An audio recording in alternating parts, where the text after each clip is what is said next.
Incoming transmission from Novaria. Normandy! Are you there? Repeat, requesting immediate aid! Please! Request denied. Setting new course for Caliston.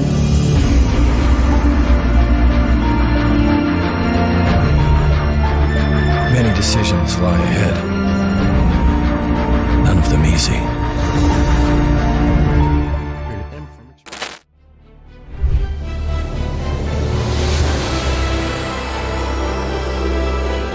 Oh god! Oh!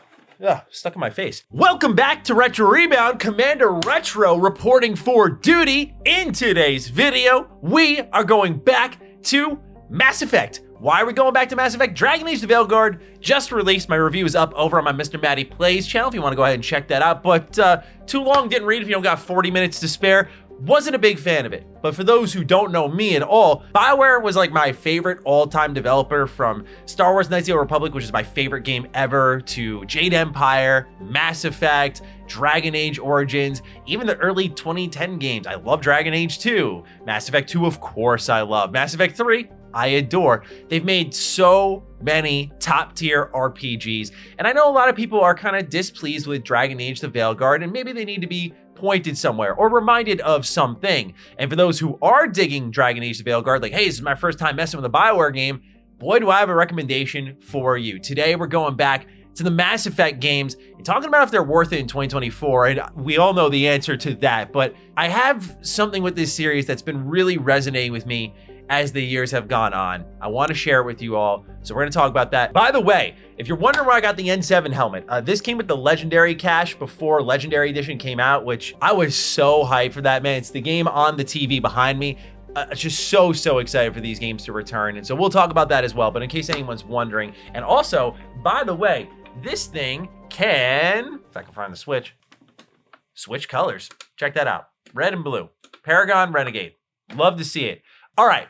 Let's talk about Mass Effect. What has really sat with me as I've seen gaming grow and AAA gaming flop around a little bit as of late is how difficult it is to pull off a series like this. You know, you look at nowadays, every game series wants to be a trilogy, but I feel like Mass Effect truly is the definitive gaming trilogy. And I know we have our qualms with how 3 ended. We won't spoil anything, but I know some people have some issues even after release with updates and everything. And I get and respect that. But when you look at series planning, how it was laid out, the way the story builds, how your choices do matter, etc., it is just such a wonderful example of what trilogy gaming can bring to the table. I think of Banner Saga as another one, but there's just so few examples of great RPG trilogies. In the case of BioWare's Mass Effect, the reason it sticks with me so much is how you can see them building it up through the lore. The Reapers are the big bads, but so many games nowadays rush their stories or don't tell them very well. Where when you really think about it, in Mass Effect 1, you're looking at Saren, but in the background, you do hear about the Reapers and you know something's going on and you're building up to that. And just knowing that the game 3 villain is there in game 1 is true series planning that I don't think people just acknowledge and appreciate as often as they should. Especially nowadays, it's very easy to point at games in the AAA market and go, bad writing, horrible narrative, uninteresting characters. Yes, we can name a laundry list of them, but I don't see anyone ever able to point out, well, okay, what is a good example of that sort of stuff? And I think it all lays here in Mass Effect. Of course, what BioWare does with save files is a major piece of that successful formula. Being able to import choices, import character fates, and seeing them again and again in these games and how they evolve and grow. And will they be party members? Will they be in side quests? What are they up to now? That rewards investment, where for even players who are kind of on an up and down ride with something like Dragon Age, where I believe at least Origins was the top of the mountain and we kind of gradually went down after that, games like Dragon Age Inquisition, as we talked about in our last Retro Rebound video, were so rewarding because of the alternate optional cutscenes you get via the Keep. Here in Mass Effect, just seeing what other characters are up to or how they evolve in your personal storyline is one of the primary reasons people get invested, because when you start to roleplay, you're not just roleplaying game 1, you're roleplaying an entire trilogy, which goes back to my core example of this being peak trilogy gaming because of how well thought out it is, how well planned it is. And while for some, the ending doesn't result in the divergent amount of choices that they were hoping for, and I understand and respect that. You do get a lot of reactivity, a lot of unique scenarios throughout. Like Mass Effect falls into that pocket of games that I'll just sometimes hop on YouTube and watch scenes and have that moment of, what? That was there? What? I didn't know that was a thing. I just love that feeling that BioWare games of yore provided, but Mass Effect is the creme de la creme of that. So that's why I urge people who are maybe playing the Veil Guard and not liking it to kind of return to Mass Effect and get in touch with what you do like, because as a reviewer, I feel like, for me at least, the things I don't like the least can sometimes inform me the most on what I do love. But I think for a lot of people, they work in the opposite way. And so I think some folks will remember like one little frame of the game and get hooked on that and not remember the entire experience and what made Mass Effect so special. But enough of that borderline lecturing. I apologize if it came across that way. Let's talk about Mass Effect 1, 2, and 3. Just the way the story builds and what they've done with the Legendary Edition makes it so damn appealing to me. I mean, Mass Effect 1 for many was the toughest to get into. Now, I've always been a Mass Effect 1 defender pre-Legendary Edition. Yeah, it played a little funky, but it was a little more of a hardcore RPG, right? It wasn't as much of a third-person cover-based shooter with RPG elements. And so in Mass Effect 1, there was a lot of choices, a lot of reactivity. But I have so many memories of Mass Effect 1 because that was my first Xbox 360 game. I remember selling my soul to GameStop, barely getting by enough money to get my 360, and it came with Kung Fu Panda and Lego Indiana Jones, the pack-in game, which, oh man, I'm so excited. And for $5, they were like, try out Mass Effect. And I saw BioWare on the cover, and that was the first time I really had that moment where I connected like a developer, because I went, oh, that's the same one as Knights of the Old Republic, because I played that game for hundreds of hours, probably thousands of hours by this point in my life, and I saw that name and I went, that's the same one as KOTOR, oh my god, and grabbed that game right away, and the rest is obviously history. But yeah, in that sale to GameStop, I traded in like my PS2, my Xbox, I traded my GameCube, my Game Boy Advance, every game I had, all just to scratch and claw my way to enough money to barely afford the system. I still had to pull out of pocket for it. And I bet GameStop was so fed by my inventory I had given them. It makes me sick to my stomach.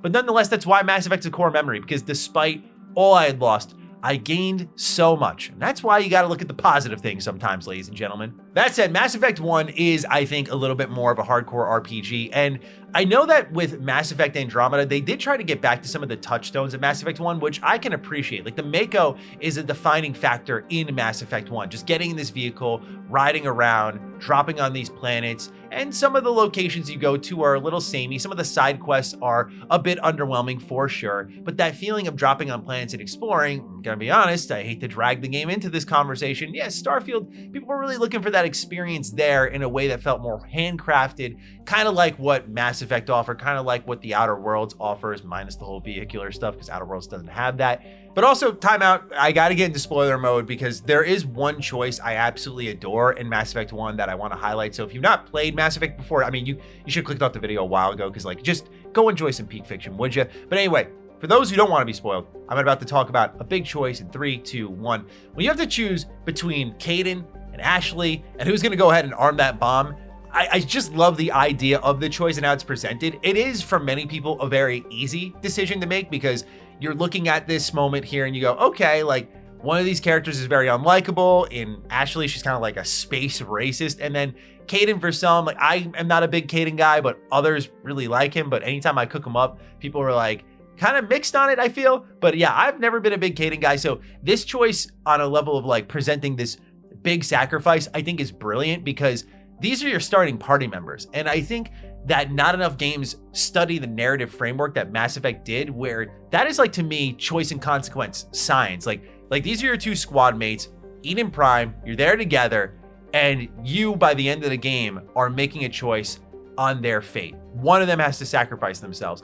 And in that sacrifice, it may actually save the character for you a bit, because again, trilogy gaming, peak trilogy gaming, that sacrifice is permanent, where either of these characters can appear in the next entry in the series. So just, I love that choice so much, and how much I get invested in how this not only has an impact now, but also later, and the idea of being with these party members early in the game.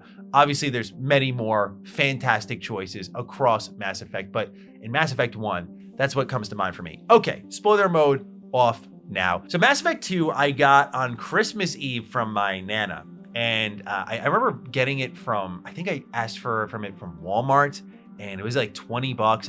It's so weird to me. Like I sometimes look at me as a gamer and I wonder why like I wasn't jonesing after loving Mass Effect 1, why I wasn't jonesing for like another Mass Effect, especially when it was out for a while. I know it was short on money, but I mean, it's just, I waited till it was like 20 bucks. I was like, oh, this thing exists. Yeah, I remember kind of enjoying that and just, why not diving in? Where nowadays, like, I feel like I would just be foaming at the mouth at a new Mass Effect in a pre-Veilguard era, pre-Anthem era, maybe even pre-Inquisition era. Okay, nonetheless, Mass Effect 2, what a number one phenomenal opening to the game. Just that whole section on the Normandy and Joker and the grand sacrifice that's there, and just thinking Shepard's dead. I think it's so epic. But then it pulls you into one of gaming's greatest characters, one of their most recognizable characters, one of the best shot characters, the Elusive Man. Like, this guy just has a vibe, quite frankly, to him. The smoking, the way his eyes are, where he's sitting, and like what he's staring at. I absolutely adore the Mass Effect 2 cast. From top to bottom, it's probably one of my favorite casts in all of gaming. And it's because you have characters, for example, like Miranda, who really challenge the idea of judging a book by its cover. You know, you see her and you're like, damn. And then you learn about her storyline, you're like, damn.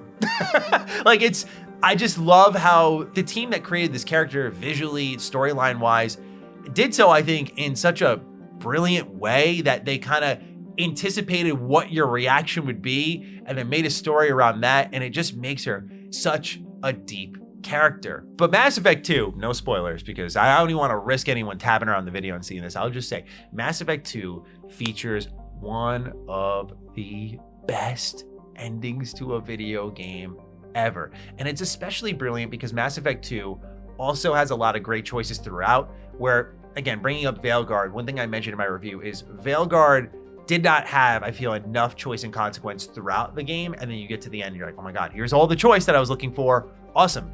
Whereas Mass Effect 2 still has the choice throughout. But then you get to that ending, you're like, yo, everything is on the line. And God, I'll always remember playing that around Christmas time and just being so knocked on my ass. Like, just, what a video game, man, from top to bottom. But also, you have to remember, at the time, the evolution. Like, you know, BioWare with Mass Effect 1 didn't really deliver a great third-person shooter in a pre-Legendary Edition world. Then Mass Effect 2 comes around. Oh, there's still choice and consequence. And also, you've got great third-person shooting gameplay. Of course, the power system and, you know, being able to combo these together, I absolutely love playing as like the biotics. So for me, that was always my personal preference. I feel like I get very locked in when it comes to BioWare style games. Like in Dragon Age, I'm always the elf rogue. Heaven forbid I play something different. Or in something like Mass Effect, I'm always going to be some sort of biotic class whenever the Vanguard's available. Yep, easy, because you just get to dive in on an enemy. And in Mass Effect 3, the dive plus the ground pound. Oh my God, like one of my favorite combos ever in a game. But Mass Effect 2 was having your cake and eating it too. Like the ability to say, oh, this is an excellent role-playing game.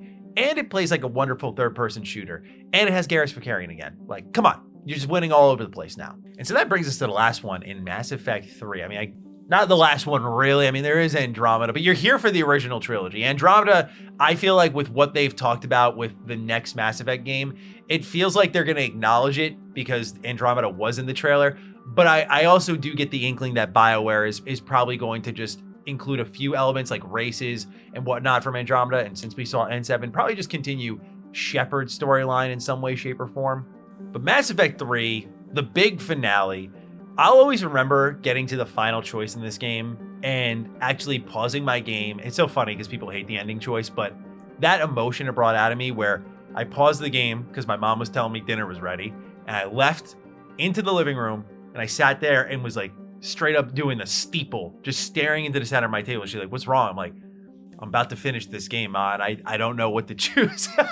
Like, she's like, okay, well, like, finish your dinner and hurry up and you can go, you know, make your choice afterwards. And I was like, yeah, okay. I need some time to think and process this anyway. Like, I know this channel is all about nostalgia, but I miss that feeling, man. I miss that feeling of just a game freezing you in place and going like, go ahead, pick. And Mass Effect just provided that so many times for me. I talked about the Caden Ashley choice. That was one growing up that got me good. Of course, the mission at the very end of Mass Effect 2, that's the definition of that. Mass Effect 3, I just remember having that feeling as well, like, which ending should I get? Which ending should I choose? It was just such a tough choice for me. And I love that feeling, man. And I miss it so much. And that's why I always say again, Mass Effect peak trilogy gaming. But beyond any story stuff, Mass Effect 3 has one element that only one other entry in the Mass Effect franchise as a whole has. And that, ladies and gentlemen, is multiplayer. And it's really good in Mass Effect 3. Why it never came back in any way, shape, or form is beyond me. Why it wasn't included in the Legendary Edition? What are we doing, BioWare? Come on. This multiplayer, number one, spent a ridiculous amount of money on it, which I barely had any in high school at all. Like I was just, anytime I was like getting a little YouTube check or doing some chores or, helping out with some landscaping, I would take that money and throw it into Mass Effect 3 loot boxes. Yeah. And then I got Ultimate Team packs in FIFA. It didn't get better, unfortunately. But look, I played more Mass Effect 3 multiplayer than the base game. I'm not gonna lie. Like I beat Mass Effect 3 multiple times, but that multiplayer got probably 100 plus hours out of me, if at minimum. Like it was ridiculous how much fun I had in it. And the reason I got so hooked into it is because they had this Galaxy at War system, and you had to go and play the multiplayer to get the best possible ending in the single player. And I just love the setup for that. This was at a time where a lot of games had to offer you kind of your burger, fries, and shake a little bit. Like, hey, here's your single player offering. Here's your little side mode. Here's your little multiplayer, especially the multiplayer that was emphasized. And so this was what Mass Effect was trying to do, is saying like, well, we do have our single player offering, but we do have a little bit of a multiplayer offering. And the Horde mode was just so good in Mass Effect, man. So much fun. I distinctly remember playing as an infiltrator, just playing as the sniper, and the enemy design in Mass Effect, I think, is really underrated. Like there was this one enemy, I think it was a Cerberus agent, who had a shield, and they would have a gap in the shield that they could look through. And that was perfect if you were the infiltrator or like a sniper, because you could shoot right through it. Again, like Mass Effect 3 was such a great third-person shooter while still being a good RPG. Also includes some of the greatest sacrifices in gaming ever. Oh my God. So there are some messed up scenes in Mass Effect 3. If you do some evil things, I mean, BioWare does not shy away from the moment. I'll just say that. It is really messed up what could happen, man. But yeah, Mass Effect is absolutely worth it in 2024. And out of respect, we'll briefly talk about Andromeda, because I do view it as the black sheep of the franchise. It does have some authentically funny moments. I really do sometimes enjoy the humor of that game. Like there's this scene with Liam, and I think his name is like Khaled, where they are like arguing back and forth. I honestly think like seeing is believing, because I think it's a genuinely hilarious scene. Like, go ahead, take a listen. I don't even know if this is the way. Something has to go right. You take a risk for the right reason. It's supposed to work. You dent your locker, the principal will be It isn't pissed. a joke. I jumped us here blind. We don't know where anyone is or how anything works. And now we're fighting some asshole who wants everyone chained. It's like hitting Andromeda all over again. Shield the bed. Don't make this about the whole initiative. We're here to help, and why am I the one defending your plan? I don't know. I will not be ignored anymore. See? Total asshole. So yeah, I know it's just one scene for many people, like bad facial animation, not great writing, et cetera, and I get it all. But I do, again, view Andromeda as that black sheep in the franchise. Like, it is damn fun to play. It feels really, really good to play. It had that multiplayer again, though I didn't get as hooked as with Mass Effect 3. But it really did start to shine a spotlight on what BioWare was desperately missing at that point, and that was really good writing talent, because I feel like the biggest problem with Andromeda was the characters. Even sitting here outside of Liam because of that one scene, I'm like genuinely thinking right now, I really sincerely, I can't remember a character's name in the game outside of Ryder, of course, like your main character. That was the other change. People were a little hesitant. Okay, we're getting away from Shepard. The idea, of course, was Andromeda to be like multiple entries and, the start of this new journey. But also just no Quarians at all. They were supposed to be DLC, but then there was no DLC for the game because like BioWare got so beat up over that game for how bad it was on a technical level, and I think rightfully so. I'm not like a big tech guy, but yeah, Mass Effect Andromeda, it has its moments, and I love that it goes back to the essence of Mass Effect 1. I do think it falls a little bit too in love with kind of what a lot of AAA games fell prey to, like just scanning the environments, tracking footsteps, going to the next area. I call it the Witcher 3 effect, right? Just seeing what that game did and doing that over and over and over again. I think Horizon does that a decent amount. So I think Andromeda got caught in the mix of that, but I don't always like to sell Andromeda like this awful thing that others do. I do think it offers something that is not nearly as good as what BioWare's done before, but it's definitely, in the scheme of bad video games I've played, I wouldn't put Andromeda personally in that pocket. That said, I'm not rushing for a replay like I would be for this trilogy behind me, so that's the difference there. And ladies and gentlemen, that does it. Mass Effect is absolutely worth it in 2024. So let me know, are you playing some Mass Effect right now? I've been, having a little hankering for Mass Effect 2, diving in, picking up from where my Platinum Trophy run ended with Mass Effect 1, kind of cleaning that up and seeing what's next for me. Ladies and gentlemen, fire away down below. Other than that, I will catch you in the next Retro Rebound. Peace